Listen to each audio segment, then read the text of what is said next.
Selamat welcome! Today I'm going to be discussing about the newest Armory deck that's going to come out in Flesh and Blood TCG, that is Armory deck Aurora.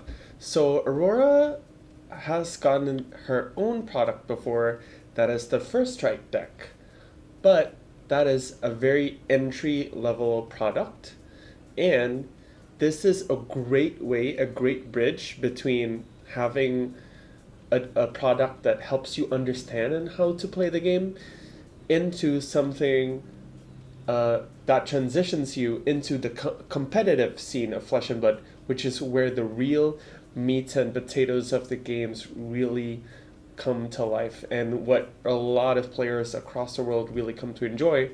Well, we haven't really had a really good bridge other than the Armory deck products, and Armory deck Aurora is no exception, and I'd even argue it's the best one so far. Why? Let's take a look. So, this is the Armory deck. It's filled with really good reprints that is really close to what you would actually play, but with still breathing room with cards that are, you can obviously or easily replace these few cards, but when you pick it up at first, it's good enough to play at Armories, hence the name Armory decks. So it also comes with brand new exclusive to Armory deck cards, such as Skizix here, which is why this product will be picked up not only by newer players but also Aurora veterans. And they've always included this really neat thing in the Armory decks where they have if a new card, they always print 3 copies of it unless it's legendary or an equipment, but if it's a main deck card, they print 3 of it, and they give you 1 foil and 2 non-foils. So for beginning players, you can see a lot of experienced players in your area will try and get you to trade your foil with their non-foil, and then they give you cash on top of it, which makes the actual deck, Armory deck cost even cheaper. The MSRP here in Indonesia is around 685,000 rupiah, just under $50, I would say. So if you can get someone to trade you your foil Skizix for their non-foil Skizix and 100 thou, and then you can trade your foil Skyward Serenade, and then your foil, what's the new card, Spark Spray, then you can easily cut down the cost to under 500,000 rupiah, which is very reasonable price to actually jump into a game which has been touted as the most expensive TCG. But the Armory decks are here to prove that that's not true. You can get in here and play with a very competitive deck that you can still upgrade. There are still upgrades that can be done. This is not a one and done, but it's also good enough that you're not going to get beat down like when you're playing like piles of commons and rares against someone's Max Dune all legendary decks. You can actually put up a fight. So this deck includes cards such as the Arc Lightning, the Aurora Spec, which is very neat reprint as it is very crucial. It reprints Static Shock, which is in the First Strike deck, and a lot of people complain, especially experienced players, like, I don't really want to get a First Strike deck just so I can build my Aurora deck, because that's an entry-level product. Meanwhile, them reprinting it here is great, because this is a product that even experienced Aurora players do want to pick up anyway, so you don't have to buy the First Strike decks if you're an experienced player. Leave that for the newer players. And this is what I'm talking about. The Armory deck comes in with a full suite of equipments at Majestic that is very playable, very strong. The highlight for me out of the Armory deck suite equipment is these Zap Clappers. It's a 2-block blade break that when you defend, you can reveal in an instant. If you do, you deal 1 arcane to the opponent. So at the very floor, if you're forced to block with it and you don't have an instant, then it is strictly worse than Grasp of the Arknight being only 2 value. But there's a world where you use Zap Clappers and you have CLV on board, and then you're not only getting 3 value, the 2 block and the 1 damage, but you're also getting a card back from the CLV because you're triggering CLV on the opponent's turn, which makes this card, I believe, in contention for the arm slot compared to Grasp of the Arknight, which is a $100 card. And for most newer players, they're not going to want to spend that much money on a single piece of cardboard. So them printing a really powerful arm piece that actually competes with the best in slot arm piece, at least previously, it's really good. And it comes with the deck, so your 500 to 655,000 rupiah gets you this. You don't have to spend the extra million rupiah plus to get the good arm piece. The chest piece is also good. It's akin to Aether Ironweave, which helps you on combo turn. It's a battle worn that gives you a resource, but instead of having to play non-attack and attack, this requires you to play a lightning. The boots are great as well. It creates an embodiment of lightning on block. It's a one block blade break. And let's take a look at the list. Okay, so here's the full deck list. I'll be posting the deck link in the description down below. But let's see here, the full suite of equipment, the headpiece. This looks more like an Acilio headpiece because it lets you cycle, but I mean, it's already good enough, and it's damage prevention. So it works against arcane damage and flick knives damage as well, which is quite relevant in the meta where Syndra's really roaming around. But you can easily swap this out for a better headpiece. But as a starting deck, it's really on theme and really relevant because you want to have instants, and this rewards you for having an instant in hand, and you can cantrip if you have multiple. You don't want to have 2 instants. It lets you cantrip. We talked about the chest piece and yeah, the leg piece also, and there's only one weapon. Starfall is the best weapon that Aurora can run. But let's take a look. This for me is the obvious cuts because it's not lightning and it doesn't super synergize with the deck. However, it does have a synergy with the brand new majestic blue lightning card because it deals arcane damage, and we'll get to that. But 3 of Arcanic Shockwave, 3 of Burn Up Shock, 1 Electromagnetic Somersault to ease them into using it, because using this is kind of tricky.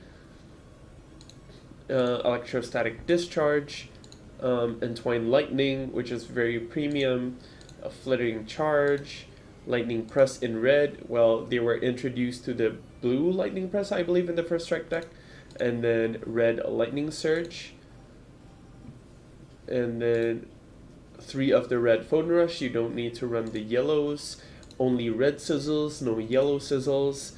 New card Skizix, which is a 0 for 3 lightning action attack, and if it has go again, it gets +1.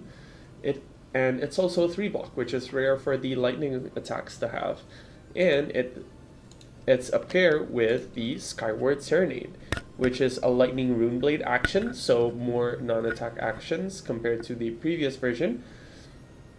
It's choose 2, you create an embodiment, search your deck for Skizix, banish it, and then you can play it, and your next attack this turn gets +1. So on a surface level, you usually want to always search for Skizix. If you don't, it kind of makes the value of the card kind of low, like making an embodiment and giving the next attack +1 is not worth a whole card usually. But if you get to search your deck for Skizix and create an embodiment, that turns on your Skizix into a 4 go again. And why it's really good, it's because it's 2 actions with go again. You play this is an action with go again. You play this is an action with go again. Why that's relevant? It's the Arc Lightning, which is a good reprint in this deck, and for each time you do go again, you deal arcane damage. Snatch, obviously a super good card, super staple in Aurora, because you can give it go again, which is where this card really shines, is if you can play the card that you drew off of Snatch. Spark Spray in red, which we don't have before. In the first strike, we had access to the blue and yellow Spark Spray, or only yellow, not sure, but we want the breakpoint. This might actually be included in the newer decks, because against defensive decks, you're usually on Tunic, and if they block it Exacxes, you can just pay the 1 to give this +1. So they can't cleanly block it with a D-React, they have to overblock. Else it's going to help you trigger your Channel Lightning Valley, which is a recommended upgrade that LSS suggested for the deck. Other than CLV, it synergizes with your Burn Up Shocks, which they want to prevent you from dealing the damage from hitting, and helping your attacks hit means your Burn Up Shocks is a lot more scarier. Static Shock reprint, we talked a little bit about it before, and Captain's Call is another slot that you could easily upgrade this, because you want a blue lightning card, especially if you already have your Channel Lightning values. Because of the channel effect, you want to have lightning cards in your pitch zone, and this is a non-lightning blue with only 2 block. But as a starting point, it synergizes really well, because if you already have a go again, it's 2 value. It makes your 4 power attack a 6 power attack, since almost everything is 0 cost. I think everything is 0 cost. And the other thing is giving your card go again, which is akin to an embodiment of lightning. Heaven's Claws is a 3 block blue lightning attack, just generically good, but can still be upgraded into something like Current Funnel. And this is the biggest reason for entrenched Aurora players to buy this deck. It's written in the stars. It's a Lightning Runeblade action that reads, create an embodiment of lightning, then if you've dealt arcane damage this turn, you draw a card. So you really want to have a few sources of arcane damage in the deck. I think that's why they included the Arcanic Crackle, and it synergizes with your Burn Up Shocks, with your Arcanic Shockwaves, and most importantly, your Arc Lightning, because this card doesn't have go again. So usually if you're using it as a Chain Ender, it's to set up your next turn, right? You create an embodiment and then you draw a card, and since most cards are good and playable, even the blues, you're willing to arsenal them. But if you paired with Arc Lightning, when you play it, you deal 1 arcane damage, and then it gives the next action go again. It doesn't give the next attack go again, it gives the next action, and this card is an action card. So you deal arcane damage with Arc Lightning, you play this, you create an embodiment, and it gets go again from the Arc Lightning, so you draw a card, and then you can immediately play the card that you got from your Arc Lightning. But if they prevented your Arc Lightning, you usually play Arc Lightning in bigger hands. You can play everything else before that and still use this as a Chain Ender.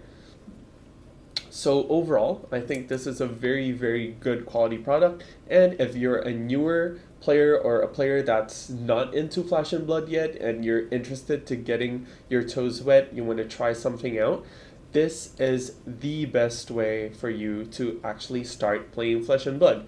The Armory deck series, and Armory deck Aurora is one of the best ones so far, especially seeing her performance in the chart shown right here. Ta-da! And you can see that Aurora is the most winningest deck in the Road to Nationals with 18 wins under her belt. She's easily the best deck in format right now because of her split damage and pure aggressiveness. It's very hard for a lot of decks to deal with, and even slower decks that usually prey on aggro decks fall very terribly against her Arc Lightning plus Flicker Wisps combo that she can run.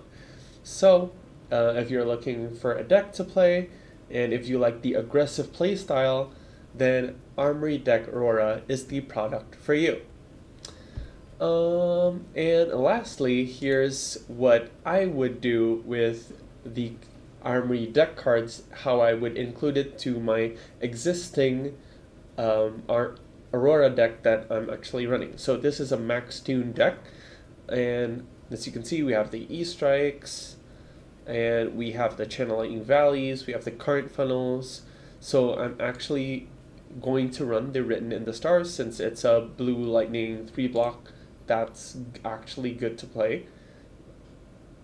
And since we're adding more non-attacks in this and Skyward Serenade plus Skizix, it makes us more willing to run the Face Purgatory. Previously, I was kinda iffy on running this card with only Burn Up Shock, Arc Lightning, and Sizzle in the deck, but now, since we have a lot more, since we're running Written in the Stars plus Skyward Serenade, that's enough non-attack actions to make this worth it. And secondly, the meta has shifted a bit. Previously, we didn't have like a lot of decks swinging big attacks at you, but now we have Prism, who's actually a menace. You can see right here, Prism is also one of the top decks, like in the top 5. And as a deck with no poppers, it's kinda hard to deal with her. That's where Face Purgatory comes in, so you can stop the first Herald, and then hopefully it stops the rest of their turn, because usually they pitch a card, they play a Herald, they don't have any pitch left, and then you force them to discard a card. Usually they need both cards to play out the rest of their turn, so usually they just Arsenal, or they can use it to pitch to flip over on Unflip Figment if they have it. So I have 54 cards in the main deck, so I'm going to be siding in 6 cards depending on the matchup and the equipments as well. You can see we have like 2 head pieces, 2 body pieces, 3 arm pieces, and 2 leg pieces. So the armor suite is quite interesting, and if you've noticed, I'm running Zap Clappers in my list. I'm willing to try it out because I feel like the advantage that you get in the aggro mirrors is immense if you can really line it up, because Grasp is only ever 3 value plus like a threat to kill your opponent at 1 life by keeping a blue if they don't have AB, but Zap Clappers has a ceiling of 6 value by blocking 2, dealing 1, and drawing a card of FCLV, and that value swing is what makes or breaks the aggro mirror. And yeah, the main deck, I'm running Fry now because Rabble was in the slot, and we're adding more yellows to the deck, and it just feels like now there's just too many misses. If your Rabble's going to be coming in for 3 or 2 a lot of the time, might as well run an always 3 go again. Plus it's lightning, so it already turns on our hero ability and our lightning synergies, which we're also running Phone Rush in the place of Scar for a Scar, because we're downgrading a Rabble from 2-block to a 0-block Fry. We want to have a 3-block in deck in the form of Phone Rush. Sure, we're dealing less damage, but it's so easy to trigger the go again, especially since we're running more starters in the form of Fry. I feel like this is a very justified include. And I'm running a 2-1 split of Lightning Press and Electrostatic Discharge. You could argue for to have 3-0 in either direction. I feel like it's more of a playstyle choice. I'm leaning to more presses than discharge because press works really well with the Arcanic Shockwave, because you can fuse it and then you can threaten to use it or arsenal it. Meanwhile, if you have Electrostatic Discharge with Arcanic Shockwave, you have to use it beforehand so you don't get the fuse, or you fuse it but you don't get to use it. Meanwhile, Lightning Press, you get fuse and use. But Electrostatic Discharge, on the other hand, is a starter. So you can pitch a blue to attack with your Starfall, and then you Electrostatic Discharge, giving it Gogan, and your next attack +3. So you can use it as your Lightning starter. Meanwhile, Lightning Press, you can't do it before creating an embodiment or attacking because you need to have an attack action card on the field. Meanwhile, you can do Electrostatic Discharge, pitch a blue, create an embodiment, and then attack with something with Go Again. So that's why I'm running a 2-1 split like so. Also including the Skyward Serenade and the Skizix. I feel like it's such a good combo with Arc Lightning. This being a lightning attack with 3 block makes your electromagnetic somersault even better. In its place, I'm cutting the lightning surge. I've moved it to the sideboard. That's it for the main board, and the sideboard is a bunch of 3 and 1-ofs. So we have 3 Exude Confidence for the grindy matchups, 3 Second Strike for the racy matchups, 3 Sigil of Suffering for opponents that are either racy or very low AB or 0 AB, so you can get that CLV value. Sink Below is the extra hedge against assassins. Sometimes you want to board up a more than 60 sometimes anyway. So I have the Sink Below there, and in a pinch you can use it in some racy matchup if you feel like when you're going first and you feel like you're going to be blocking more, and cutting out some non-blocks and putting in a 4-block helps you pivot and catch up by being on the back foot of first versus second. Flicker Wisp, we're now up back to 3 because we're more inclined to be doing the Arc Lightning stuff with the Skyward Serenade. We want to try to line that up because Arc Lightning, Wisp, and Serenade is just a ton of damage. You can do 1, 2 plus 2, that's 5. This does 2, that's 7. And Skizix will be coming in for 4 plus 2, 6, so that's a 3-card 13, which is really strong. And yeah, with more decks trying to block you out, Viscerai leaving the meta, Florian, Riptide, a lot more decks that can more easily block out your attacks are entering into the meta right now. And I feel like Flicker Wisp is the way to counter that. If they're willing to block out your physical attacks, well, let's deal some more arcane damage. Lastly, we have Vaporized Shock as the main deck cards that you can run. This is really good against Vincent, who's also rising in popularity. A lot of Viscerai players migrated onto Vincent, and if you can vaporize all their rune chants and their malefics, then you're in a really good spot if you can line it up with either an Arc Lightning or with a Burn Up Shock turn to just demolish their moon chants after they've taken a ton of damage, stopping their turn and hopefully keeping the tempo in your favor. For the headpiece, we still have the Crown of Providence. Some matchups you don't really care about the Face Purgatory or stopping big attacks, you just want the ability to filter your hand or save your arsenal. So COP is still there. Dyadic versus Tunic. Dyadic blocks very well. Tunic is better in long games because each time you use that Tunic, you can use it to either pitch to your opponent's AB or use it to swing your Starfall, which is 2 value. Grasp versus Zap Clappers. This is for more matchups where the opponent has a lot of on-hits, such as Assassins. Meanwhile, Zap Clappers is for matchups that you want to race more. Leg piece. This is your AB1 piece and also blocks 1, which helps if you feel like you need more blocks, and you have Snapdragon Skillers to help you unbrick some hands.